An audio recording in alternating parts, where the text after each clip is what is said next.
sebagai pengantar saja bahwa dalam agama kita memang perangkat aturan itu lengkap. Ya, Bapak dan Ibu mungkin bisa bilang, ya ini kan yang ngomong orang Islam. Jadi tentu saja kemudian mengklaim lengkap. Tapi faktanya memang lengkap, Pak. Dari yang tidak boleh, dari yang harus dilakukan sampai anjuran-anjuran. Nah, kita punya aturan yang lengkap.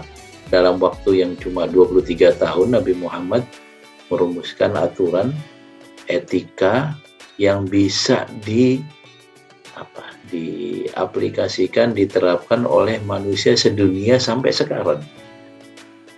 Kalau kita biasa bikin undang-undang mungkin per 5 tahun direvisi atau 10 tahun direvisi. Tapi kalau Nabi Muhammad aturannya tidak perlu direvisi karena tidak tahu caranya gimana, beliau bisa merumuskan aturan yang tadi bisa dilakukan, diamalkan oleh siapapun, kapanpun, dimanapun. Maka perspektif kita ketika melihat hadis-hadis tentang aturan itu jangan selalu takut. Waduh, kok dikit-dikit diatur nih, dikit-dikit diatur gitu. Jangan seperti itu, tetapi harus justru malah berbahagia karena kita tidak perlu capek-capek merumuskan aturan. Kita tinggal terima saja. Dan lagi-lagi terbukti aturan yang dibuat oleh Nabi Muhammad SAW itu beneran kompatibel. Karena orang yang tinggal di Arab bisa mengamalkan, orang yang tinggal di Indonesia bisa mengamalkan, orang yang tinggal di belahan bumi yang lain bisa mengamalkan. Nah, ini yang pertama yang perlu saya sampaikan. Ketika ada aturan-aturan, jangan perspektifnya, jangan mindsetnya itu, aduh, Islam ribet banget diatur semuanya. Tapi perspektifnya, alhamdulillah bahwa kita hidup sudah dibekali aturan, nggak capek lagi mikirin, nggak capek, betulan, enak. Ibarat kata kita mau melakukan sesuatu itu, buku pedoman, apa istilahnya itu ya? Bisa kita beli gadget kah, beli mesin kah, itu sudah dibekali dengan manual book. Nah, manual book ini yang kita harus bersyukur, jadi nggak usah belajar sendiri, tinggal melakukan apa yang ada di manual book.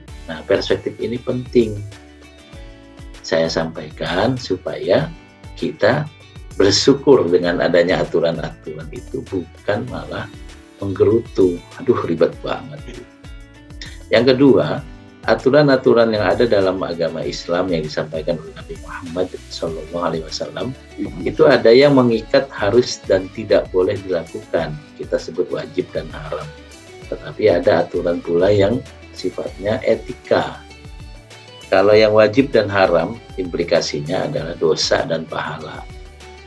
Sementara yang etika itu implikasinya adalah patut dan tidak patut, proper atau tidak proper. Nah, maka ketika kita melihat hadis-hadis yang ada dalam Kitabul Adab, bab-bab etika, ketika dilanggar, itu jangan dipahami dosa.